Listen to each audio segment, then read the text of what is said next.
Hi everyone, कैसे हो आप सभी लोग। आई होप आप लोग अच्छे होंगे। मैं हूं राहुल जयसवाल एंड स्वागत करता हूं आप सभी का एक बार फिर हमारे यूट्यूब चैनल JR ट्यूटोरियल्स में।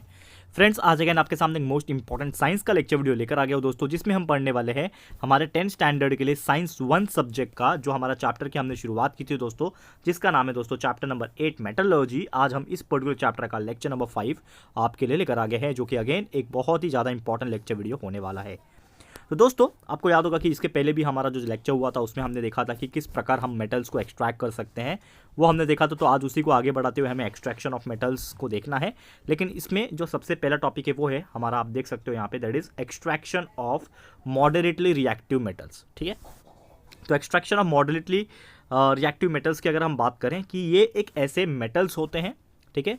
आपने इसके पहले रिएक्टिविटी सीरीज भी देखा था। तो जो रिएक्टिविटी सीरीज के जो मिडल वाले एलिमेंट्स थे, जैसे कि आयरन हो गए, जिंक हो गए, लीड, कॉपर, ये सब क्या होते हैं, मिडल में रिएक्टिविटी सीरीज में थे। यानी कि इनका जो रिएक्टिविटी पावर जो था, ठीक है, यानी कि किसी और मेटल्स के साथ या फिर किसी और नॉन मेटल्स के साथ रिएक्ट करने की जो एबिलिटी थी वो क्या थी, मॉडरेट थी। ठीक है, इसीलिए इनका नाम क्या रखा है, मॉडरेटली रिएक्टिव एलिमेंट। ठीक है, तो मॉडरेटली रिएक्टिव है, यानी कि बहुत ही कम भी नहीं होते हैं, बहुत ही ज़्यादा रिएक्ट भी नहीं होते, कहीं ना कहीं बीच में रहते हैं और रिएक्शन करते हैं। That's why it is called as the moderately reactive element. ठीक है, तो ये चीज़ आपको याद रखना, और ये बहुत ही ईजी हो जाता है। It is very easier to obtain metals from their oxides. ठीक है ना, तो ये नॉर्मली इनके ऑक्साइड्स में अगर प्रेजेंट है, जैसे कि आयरन है, तो आयरन अगर उसके ऑक्साइड में यानी आयरन ऑक्साइड में प्रेजेंट है तो दोनों को एक्सट्रैक्ट करना काफ़ी सिंपल है। जिंक ऑक्साइड प्रेजेंट है तो जिंक को एक्सट्रैक्ट करना सिंपल है।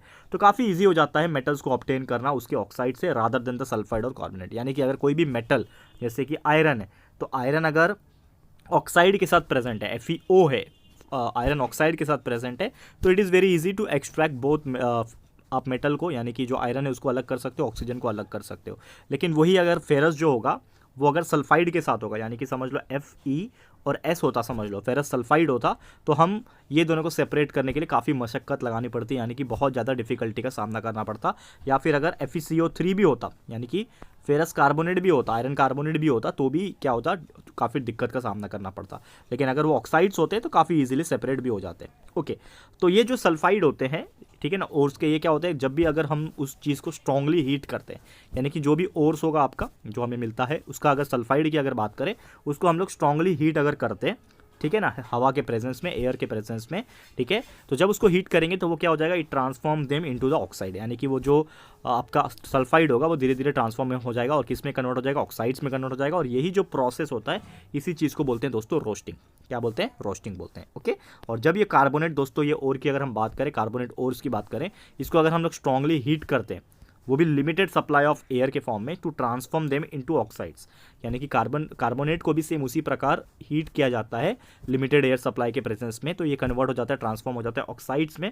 और ये जो प्रोसेस होता है कैल्सिनेशन होता है। तो ये दो चीज़ आपको याद रखना है। पहला हमने क्या पढ़ा कि सल्फाइड जब ऑक्साइड्स में कन्वर्ट होता है तो उसको रोस्टिंग बोलते हैं, एंड जब कार्बोनेट ऑक्साइड में कन्वर्ट होता है तो उस चीज़ को हम लोग क्या बोलते हैं दोस्तों, कैल्सिनेशन बोलते हैं। ये चीज़ याद रखना है। क्लियर है। और ये दो चीज़ एग्जाम में आपको डेफिनेटली पूछते हैं, what do mean by roasting, what do mean by calcination. Definition भी पूछ सकते हैं, एक्सप्लेन भी पूछ सकता है, या फिर कभी कभी डिस्टिंग्विश बिटवीन भी पूछता है।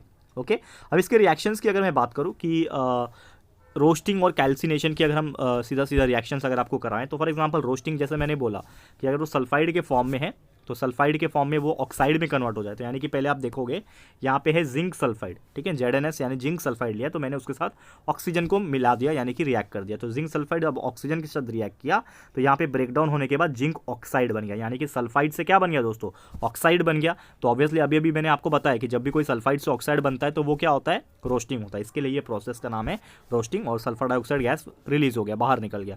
वही कैल्सिलेशन की बात करें तो इसमें क्या होता है कि जब भी कोई कार्बोनेट जो होता है मेटल का, तो जैसे कि कार्बोनेट है जिंक कार्बोनेट, ठीक है ना, ZnCO3 क्या है, जिंक कार्बोनेट है, तो जब ये प्रेजेंट होता है तो जिंक ऑक्साइड बन गया, यानी कि यहाँ पे कार्बोनेट भी जो है ऑक्साइड बन गया, तो it is and carbon dioxide बाहर निकल गया। तो इसी चीज़ को हम लोग क्या बोलते हैं, कैल्सिनेशन बोलते हैं, जिसमें आपका कार्बोनेट ऑक्साइड बनता है।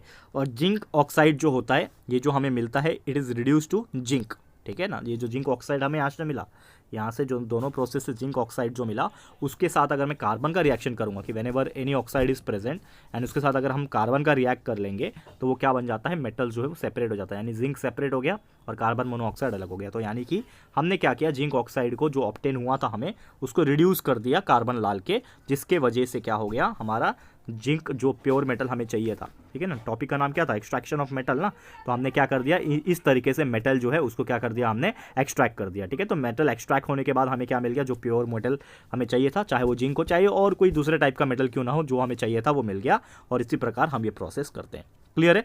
तो उम्मीद करता हूं कि ये चीज़ आपको समझ में आ गया होगा। वैसे ही बात करें एक और टॉपिक है जिसका नाम है extraction of less reactive metals. कुछ ऐसे भी मेटल्स होते हैं जो काफ़ी कम रिएक्टिव होते हैं। अभी इसके पहले जो देखा था वो मॉडरेटली रिएक्टिव थे, यानी कि कहीं ना कहीं बहुत ही ज़्यादा भी नहीं बहुत ही कम भी नहीं, लेकिन रिएक्ट करते थे। लेकिन ये जो ऐसे मेटल्स होते हैं ये बहुत ही सुस्त होते हैं, यानी कि लेस रिएक्टिव होते हैं, बहुत ही कम रिएक्ट करते हैं किसी भी चीज़ के साथ।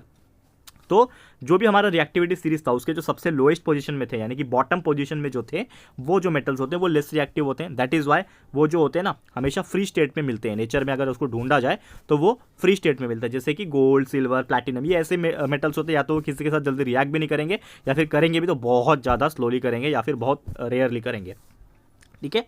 तो कॉपर की यहाँ पे बात हो रही है। तो copper is obtained from CuS, यानी कि कॉपर सल्फाइड आप बोल सकते हो। तो उसको हम लोग जस्ट हीट अगर करते हैं कॉपर सल्फाइड ओर को, तो हीट करेंगे तो हमें कॉपर मिल सकता है। तो कॉपर सल्फाइड को हम लोग क्या 3 मॉलिक्यूल्स ऑफ ऑक्सीजन के साथ रिएक्ट कर रहे हैं तो हमें क्या मिल रहा है, कॉपर ऑक्साइड मिल रहा है, ठीक है। और 2 मॉलिक्यूल्स ऑफ यहाँ पे SO2 यानी कि सल्फर डाइऑक्साइड के साथ ही हमें रिएक्शन के तौर पे मिल रहा है। एंड ये जो कॉपर ऑक्साइड जो हमें मिला उसको फिर से अगर हम लोग कॉपर सल्फाइड के साथ रिएक्ट करेंगे तो ये कॉपर सेपरेट हो जाएगा और ये सल्फर डाइऑक्साइड जो है अलग हो जाएगा। तो इस तरीके से हम लोग प्योर कॉपर को भी यहाँ से निकाल सकते हैं क्लियरली, ठीक है। तो उम्मीद करता हूँ कि ये चीज़ समझ में आ गया होगा। नेक्स्ट टॉपिक पे चलते हैं जिसका नाम है दोस्तों रिफाइनिंग ऑफ मेटल्स। मेटल्स को किस प्रकार हम रिफाइन कर सकते हैं, यानी कि एक्सट्रैक्ट एक तरीके से बोल सकते हो। तो मेटल्स जो होता है it is obtain for various reduction process, जो हमने देखा दोस्तों, ठीक है ना। जो भी अलग अलग प्रोसेस होते हैं उसके तौर पे हम लोग मेटल्स को अलग अलग के तौर पे निकाल सकते हैं। और वो मेटल्स जो निकलते हैं वो प्योर भी हो सकते हैं, ठीक है, नॉर्मली क्या होते हैं, और नॉट प्योर भी हो सकते हैं, ठीक है। और उसके अंदर ऐसा भी हो सकती है कि इम्प्योरिटीज़ प्रेजेंट है, और ये जो इम्प्योरिटीज़ होती है इसको सेपरेट करने की जरूरत होती है ताकि हमें जो मेटल होगा वो प्योर फॉर्म में मिल सके।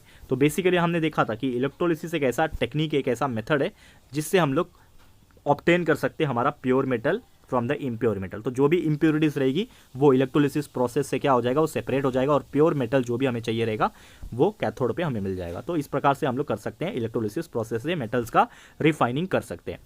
ओके दोस्तों, तो क्लियर है। तो उम्मीद करता हूँ ये रिफाइनिंग ऑफ मेटल समझ में आ गया होगा। चलते हैं आज के आखिरी टॉपिक की तरफ जिसका नाम है दोस्तों करोजन ऑफ मेटल्स। करोजन ये वर्ड आपने बहुत बार सुना है, ठीक है ना। और ये करोजन भी जो होते हैं बहुत सारे टाइप्स के होते हैं। आपको पता ही होगा कि एक्चुअल में करोजन का मतलब होता है जंग लगना, लेकिन वो जंग जरूरी नहीं है कि सिर्फ लोहे पे लगे, अलग अलग चीज़ों पे अलग अलग तरीके से जंग लगता है, उसी को हम लोग करोजन बोलते हैं, ठीक है। तो बेसिकली करोजन के बहुत सारे प्रकार से अगर हम बात करें, पहला आयरन के केस में, लोखंड के केस में क्या होता है आयरन में, कि आयरन जो होता है it react with the moist air, हवा जो होता है आसपास नमी वाला एयर होता है या फिर पानी होता है, तो उसमें क्या हो जाता है एक तरीके से आयरन जो है ऑक्साइड के साथ जब रिएक्शन करता है तो वो बना देता है फेरस ऑक्साइड, जिसमें H2O भी आ जाता है, यानी कि मॉलिक्यूल ऑफ वाटर भी ऐड हो जाता है, जो कि एक तरीके से रेडिश सब्सटेंस। आपने देखा होगा जब लोहे के ऊपर जंग लगता है तो एक लाल लाल कलर का एक डिपॉजिट उसके ऊपर आ जाता है, पाउडर जैसा आ जाता है, उसको आप छुओगे तो आपको हाथ में रेड रेड जैसा लगेगा, तो आप समझ जाते हो कि इसके ऊपर जंग लगा हुआ है, ठीक है। तो ये जो सब्सटेंस होता है ये चीज़ को हम लोग क्या बोलते हैं, रस्ट बोलते हैं, और ये प्रोसेस को रस्टिंग बोलते हैं, जो कि एक टाइप है किसका, करोजन का।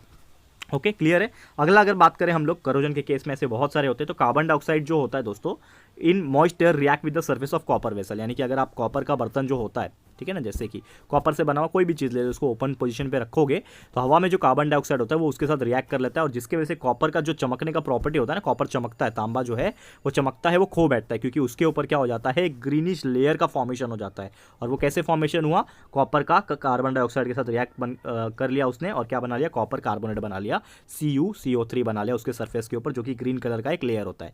और यही जो लेयर होता है यही करोजन है दोस्तों, जिसको कॉपर के लिए बोला जाता है पैटिनेशन ऑफ कॉपर। जैसे कि आयरन में क्या होता है, रस्टिंग होता है ना, उसी प्रकार कॉपर में होता है पैटिनेशन, ये आपको याद रखना है। ओके दोस्तों क्लियर है। तो उम्मीद करता हूँ ये भी आपको समझ में आ गया होगा। चलते हैं अगले टॉपिक की तरफ जिसका नाम है यहाँ पे और क्या है, ओके ये इसी टॉपिक के कंटिन्यू है यहाँ पे। जैसे कि और भी टाइप के करोजन्स है, जैसे कि आप देखोगे कि अगर सिल्वर को हवा के माहौल में ऐसे छोड़ दिया जाए, जैसे कि आपको पता है कि अगर आप कोई चांदी का आभूषण पहनते हैं, ज्वेलरी अगर पहनते हैं, तो आपने देखा होगा कुछ टाइम के बाद, लगभग 1 साल के बाद या फिर कुछ महीनों के बाद आप देखते हो तो सिल्वर जो है थोड़ा सा काला पड़ने लगता है, यानी कि it turns blackish in colour after some time. ये क्यों हो रहा है, दिस इज बिकॉज एक लेयर जो है उसके ऊपर भी फॉर्मेशन होने लगता है, जिसको बोलते हैं सिल्वर सल्फाइड Ag2S जिसको बोलते हैं। यानी कि कैसे हुआ कि जब भी सिल्वर जो होता है, यानी कि हवा में एक गैस प्रेजेंट होता है जिसका नाम है हाइड्रोजन सल्फाइड। तो ये जो हाइड्रोजन सल्फाइड होता है हवा में जो गैस होता है, ये रिएक्ट जब कर लेता है, ठीक है ना, सिल्वर के साथ, तो उसके ऊपर एक ब्लैक कलर का लेयर जैसा आ जाता है। वो लेयर बहुत ज़्यादा डार्क तो नहीं होता है, हल्का सा लेयर होता है, जिसकी वजह से आपकी जो चांदी होती है ना, ठीक है, वो जो सिल्वर का जो भी आपने पहना हुआ चीज़ें है, ज्वेलरी है या फिर जो भी बर्तन है आपका या फिर सामान है, कुछ भी हो सकता है, चेन हो सकता है, वो धीरे धीरे काली पड़ने लगती है और आपको ऐसा लगता है कि वो पुराना हो गया। लेकिन वो क्या होता है, उसके अंदर भी क्या हो रहा है, वो एक तरीके से जंग लग रहा है, यानी कि एक तरीके से उसके ऊपर भी करोजन आ रहा है। क्लियर है? तो ये होता है सिल्वर के केस में। एंड एक और चीज़ है कि by oxidation of aluminium, aluminium में भी करोजन होता है। जैसे कि एल्यूमिनियम हवा के खुले कांटेक्ट में जब आता है, यानी कि ऑक्सीजन के साथ जब रिएक्ट करता है, तो वो एक thin layer of aluminium oxide बना लेता है। यानी कि एल्यूमिनियम और ऑक्सीजन जो है दोनों रिएक्ट कर लेते हैं और एल्यूमिनियम ऑक्साइड बना लेते हैं, जिसके वजह से करोजन का लेयर उसमें भी फॉर्म हो जाता है। क्लियर है? तो ऐसे ही है बहुत सारे टाइप के करोजन। रस्टिंग देख लिया आपने, पैटिनेशन देख लिया, सिल्वर के ऊपर भी सिल्वर सल्फाइड आ जाता है, एल्यूमिनियम ऑक्साइड आ जाता है एल्यूमिनियम के ऊपर। तो ऐसे बहुत सारे टाइप के करोजन्स जो है वो अलग अलग टाइप के मेटल्स के ऊपर लगते हैं, वो भी अलग अलग मेथड से। क्लियर है? अब ये जो करोजन लगता है उसको कैसे हम लोग ठीक करेंगे, कैसे प्रिवेंट करेंगे, ये सभी चीज़ दोस्तों हम लोग डिस्कस करेंगे, लेकिन हमारे अगले लेक्चर में। ठीक है, तो आज के लिए इतना ही दोस्तों। Will study about the prevention, corrosion को कैसे रोका जाए। इतने सारे करोजन है जिसकी वजह से बहुत सारा नुकसान भी हमें उठाना पड़ता है, तो उसको हम लोग कैसे रोकेंगे, क्या प्रिवेंटिव मेजर्स है, प्रिवेंटिव एक्शंस क्या ले सकते हैं हम लोग, ये सभी चीज़ दोस्तों हम लोग पढ़ेंगे हमारे अगले लेक्चर में। तो आज के लिए इतना ही। Thank you so much for watching this video. And ये वीडियो आपको कैसा लगा है दोस्तों, प्लीज़ हमें कमेंट करके बताइएगा, अपनी राय और सजेशन जरूर से दीजिएगा। और अगर आपको ये वीडियो पसंद आया है, यूजफुल लगा है फ्रेंड्स, तो प्लीज़ वीडियो को लाइक कीजिएगा, शेयर कीजिएगा अपने सारे फ्रेंड्स लोगों को, फटाफट से शेयर कर देना। एंड अगर आपने अभी तक इस चैनल को सब्सक्राइब नहीं किया है तो फटाफट से हमारे चैनल को भी सब्सक्राइब कर देना, साथ में बेल आइकन को हिट कर देना, ताकि जब भी हम लोग वीडियोस लेकर आएंगे आप लोगों को नोटिफिकेशन मिलती रहेगी। ठीक है फ्रेंड्स, तो मिलते हैं हमारे अगले वीडियो में। ये वीडियो देखने के लिए thank you and good bye.